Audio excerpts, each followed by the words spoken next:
Beleza? Vem aí mais um vídeo aí do Professor Olavo. Curtam, compartilhem, se inscrevam no canal, apoiem nosso canal. Quem tiver condições também, se inscreva aqui no Brasil Sem Medo. Assine aqui o jornal do Professor Olavo. E vamos lá, vamos mudar o Brasil. Valeu, forte abraço. Eu estou escrevendo agora esse trabalho sobre a teoria da libertação. Então, a teoria da libertação foi inventada na União Soviética. Então, quem inventou o termo teoria da libertação foi Nikita Khrushchev. E chamou lá meia dúzia de funcionários para implantar esta religião no meio ocidental, para corroer a religião e exercer ali, botar em funcionamento ali a técnica do Antônio Gramsci. Não devemos combater a religião, mas corrompê-la por dentro para fazer dela uma caixa de ressonância das nossas propostas. Né? Nikita Khrushchev sabia disso. Né? Então,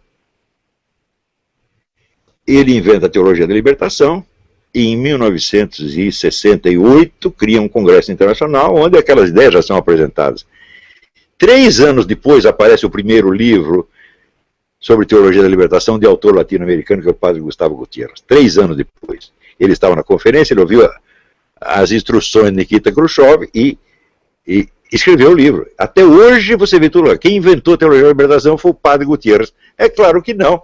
E o Leonardo Boff, então? Leonardo Boff entra nessa conversa em 1977. Quer dizer, 9 anos depois. Né? Que a fórmula já estava toda... Nikita Khrushchev inventou isso nos anos 50. Conseguiu fazer a tal da conferência em 68. Quer dizer, veja a longa preparação que houve. E com toda a grana que tem a KGB, você imagina quanta gente tem metido nesse processo. Daí lança a teoria da libertação em 68, daí aparece o padre Gutiérrez, que se oferece gentilmente para ser o porta-voz.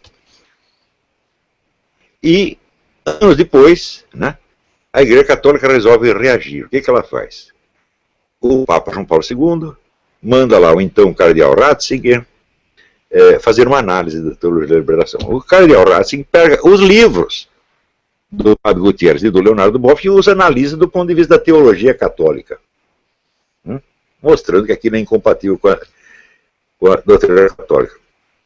Daí os conservadores dizem que a teologia da libertação está liquidada. Olha, em primeiro lugar, o que o cardeal Ratzinger examinou não foi a teologia da libertação, mas foi a versão publicitária escrita por Leonardo Boff e Gutiérrez. A teologia da libertação é um discurso em 2 níveis. Você tem um discurso,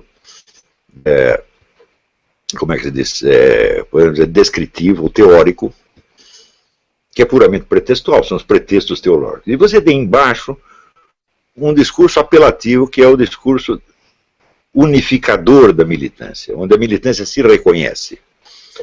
Esses escritos, então, a partir do momento que eles foram disseminados, eles tiveram um duplo efeito. Um efeito no Vaticano foi chamar a atenção dos teólogos para o aspecto argumentativo, para a teoria da coisa. E eles ficaram examinando isso.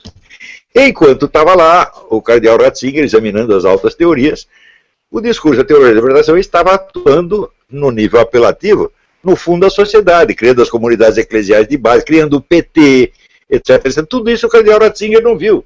Quer dizer, ele está pairando na esfera puramente acadêmica, que era o que ele sabia fazer, e fez bem feito, porque a análise que ele faz é muito bem feita, só que, na hora que você demoliu a teoria da teologia da libertação, a teologia da libertação já é um movimento de massas enormemente poderoso.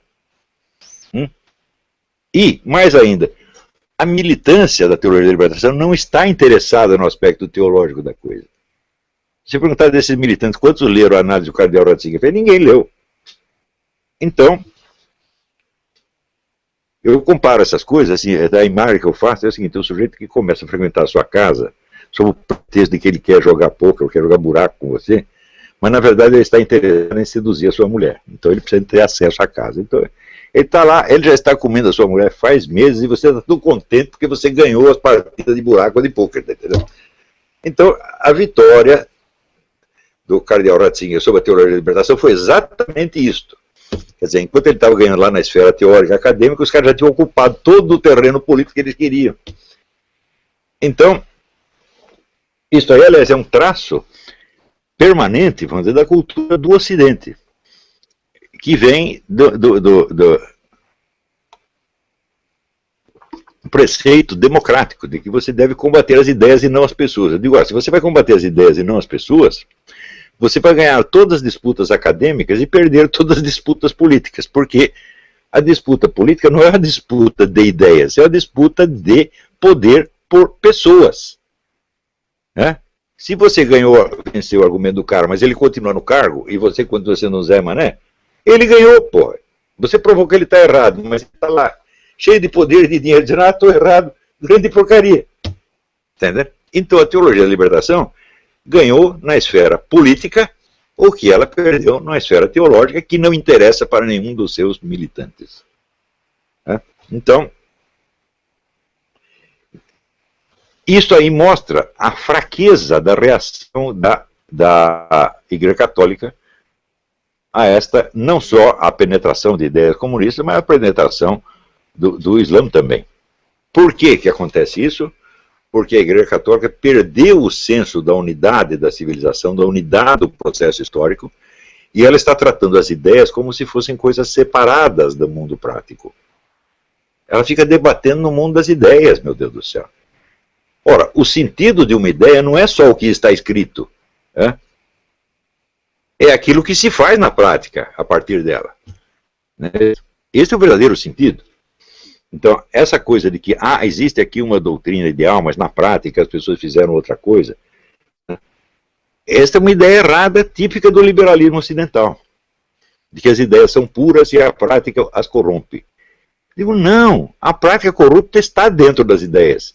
Sempre que você procurar, você vai encontrar. É um negócio dramático. Né? Eu sou vereador pelo PT. Eu não vou dar nem o nome do cara para não comprometer. Eu sou vereador pelo PT, partido ao qual me filiei por circunstâncias, embora eu nunca tenha sido marxista. Sou também radialista, essa profissão me ensinou muitas coisas. O que me preocupa é comecei a perceber as enormes diferenças entre minhas convicções cristãs e o PT. Digo, mas o PT foi feito para enganar cristão, meu Deus do céu. O PT foi criado pela teologia da libertação, que é o maior pseudo-catolicismo que já existiu, que é um bando de comunista, que estão lá obedecendo, realizando o plano que Antônio Gramsci definia assim: não atacar a Igreja Católica, mas usá-la como instrumento, esvaziá-la do seu conteúdo espiritual e usá-la como megafone para os nossos projetos. A teologia da libertação foi feita para isto, porra. Você acha que algum teólogo da libertação é católico, é cristão? Mas nem no sentido mais remoto da palavra. São comunistas mesmo. E quem fundou o PT? Foi a teologia da libertação, foi Frei Beto e outros. Então, foi feito para enganar católico e está enganando. Você é só mais um. Católico, protestante, você é só mais um que cai no engodo. São milhares. Né? E o pessoal cai por quê? Porque não estudou a história do movimento comunista, história da estratégia comunista, e não sabe de nada. Como eu expliquei aqui com relação ao documentário Agenda. Então aqui, Frei Beto responsabiliza a igreja por ter introduzido vírus oportunista na campanha. Um momento. Esse governo aí, todo o pessoal do PT, está todo reclamando contra o uso da linguagem religiosa, de argumento religioso na campanha. Meu filho, o que é a teologia da libertação? A teologia da libertação é a politização total, integral e sistemática da igreja. Quer dizer, nenhum cara da teologia da libertação tem nenhum direito de reclamar contra o uso político de elementos religiosos, porque a teologia da libertação, ela é isso. Ela faz em escala maciça, e faz há 40 anos isso aí. Você pode ver que a teologia da libertação consiste em pegar cada frase do Evangelho e lhe dar um sentido político de luta de classe, favorecendo a Revolução Comunista. Os caras estão fazendo isso sistematicamente, o próprio Boff se gaba, agora escreveu 85 livros, cada um dos 85 livros do Leonardo Boff é utilização política de linguagem religiosa, sim. Né?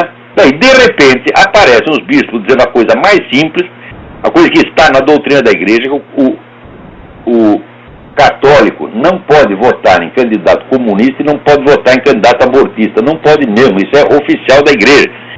O bispo simplesmente repete o que a doutrina da igreja diz, que o bispo está usando a linguagem religiosa de maneira oportunista para interferir na política.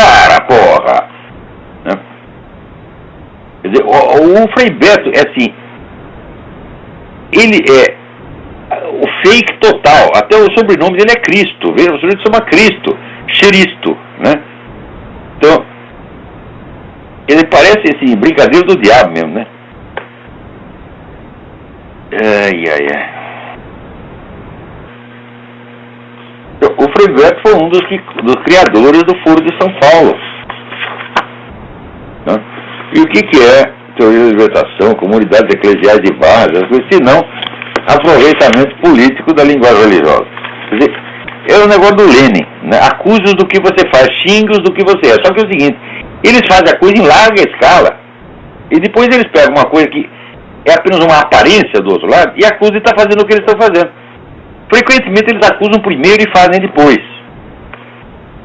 Teologia da libertação é a interpretação marxista do Evangelho. É a realização do programa do Antônio Gramsci. Quem começou com essa... Olha, estuda a história, veja a origem. A teologia da libertação começou com o padre Gutiérrez, no Peru, tá certo? Depois se transferiu para o Brasil. O Brasil virou o grande, né, megafone da teologia da libertação. Mas ele estuda a origem da coisa. É simplesmente isso, quer dizer, é esvaziar a igreja do seu conteúdo espiritual e transformá-la em instrumento da política comunista. Sempre foi isso. Se tem alguma dúvida a esse respeito, vai estudar, leia os textos, veja o que eles mesmos dizem.